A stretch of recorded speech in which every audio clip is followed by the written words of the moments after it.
Infelizmente, as informações que eu vou trazer, ou pelo menos parte delas, dentro dessa edição de Agricultura BR, não são as melhores para quem é produtor rural brasileiro ou para quem é simplesmente cidadão brasileiro. Tivemos nesta semana, e muita gente questionava por que não falávamos disso através das mídias sociais. Nós tivemos a aprovação na noite da última quarta-feira da LDO, são as Leis de Diretrizes Orçamentárias. São aquelas que definem como que serão os gastos do governo. E nossos representantes públicos, na noite de quarta-feira, trataram de fazer o pior. Fizeram o pior mesmo. Essas leis de diretrizes orçamentárias que foram aprovadas e agora vão para o Senado, vão para a mesa do presidente, elas trazem situações que são catastróficas, desastrosas para a economia de um país cambaleado como é o nosso Brasil. Em resumo, eles ampliaram a déficit em relação àquilo que vai se gastar a mais do que será arrecadado pela União, 132 bilhões de reais. Sabe o que significa isso? 1,75% do PIB brasileiro. Situação extremamente grave. Através de quê? Através de medidas de bondade. Medidas de bondade sempre acontecem em ano eleitoral. Para quê? Para aumentar os gastos públicos com salários, para liberar contratações, principalmente criar brechas para que se contrate parentes, funcionários, pessoas que são ligadas a partidos políticos em empresas públicas brasileiras, entre outros absurdos que foram aprovados na noite de quarta-feira. E agora depende do bom senso, porque o próximo governo ou o próximo presidente que assumir, cenário é extremamente indefinido de quem será, mas não importa. O que importa é um país que acaba de tomar uma chacoalhada nessa semana extremamente grave, com essa lei de LDO e também o chamado tabelamento dos fretes. No tabelamento dos fretes, nós temos um impacto direto sobre a agropecuária brasileira. A agropecuária brasileira, ela é diretamente atendida sobre esse aspecto. E depois de muita negociação, o governo federal conseguiu aprová-la e agora está na mesa do presidente Michel Temer para sua aprovação. Mais uma vez eu lembro, o governo federal fez acordos em relação aos manifestantes no final do mês de maio. Esses acordos foram para que quem trabalha nesse país pague a conta. Foi isso que foi feito em relação àquilo que foi definido juntamente aos que estão trabalhando nos caminhões transportando no Brasil. É o que nós vamos ver agora na reportagem de Catarina Martorelli.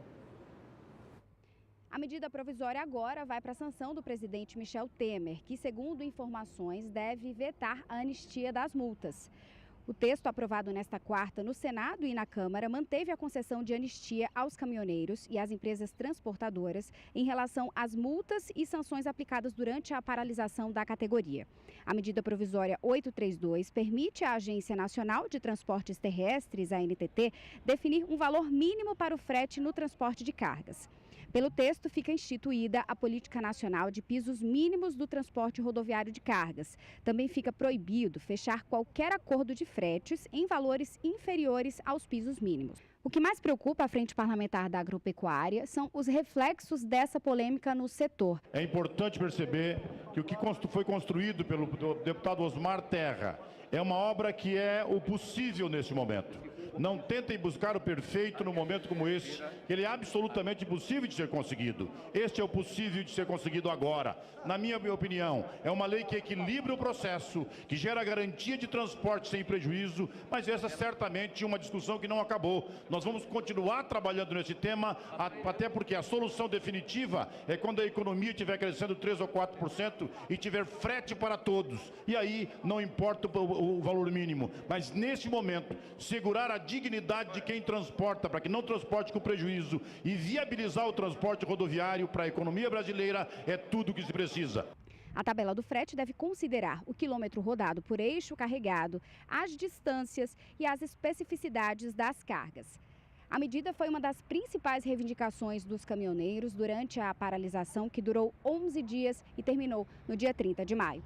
Catarina Martorelli para o SBA. E muita gente tem participado nas últimas semanas aqui do Agricultura BR, dando a sua opinião sobre o tabelamento de fretes. Dessa vez, nós vamos ouvir o diretor-geral do Secafé, o Conselho dos Exportadores de Café, o Eduardo Heron Santos, que conversou conosco a respeito do tabelamento. Olha, nós, no mês de maio, ficou muito claro que a paralisação dos caminhoneiros prejudicou o agronegócio. O próprio comércio de café se observa isso, porque parte dos cafés não embarcados no mês de maio foram incorporados no mês de junho. Então, isso levou ao resultado de junho a esse patamar também de certa positividade. Mas a tabela de frete mínimo, nós entendemos que ela não é positiva para ninguém. Primeiro, nós temos que entender que os cafés, de alguma maneira, esses cafés que estão sendo entregues, já foram comercializados. Eles já estão apenas sendo entregues. E fica difícil você cumprir uma tabela de frete sem nenhum critério que pudesse reunir toda a cadeia, não somente o pessoal do setor caminhoneiro, mas também os agentes do agronegócio, para que tivesse uma discussão muito ampla. Então, nós entendemos que esse tabelamento ele não é positivo para o agronegócio. Ele prejudica, ele causa prejuízos, e nós do Secafé entendemos que há um equívoco muito grande por parte do governo e por parte dos nossos legisladores em aprovar uma tabela dessa sem que tivesse uma ampla discussão com todos os agentes da cadeia envolvidos no agronegócio.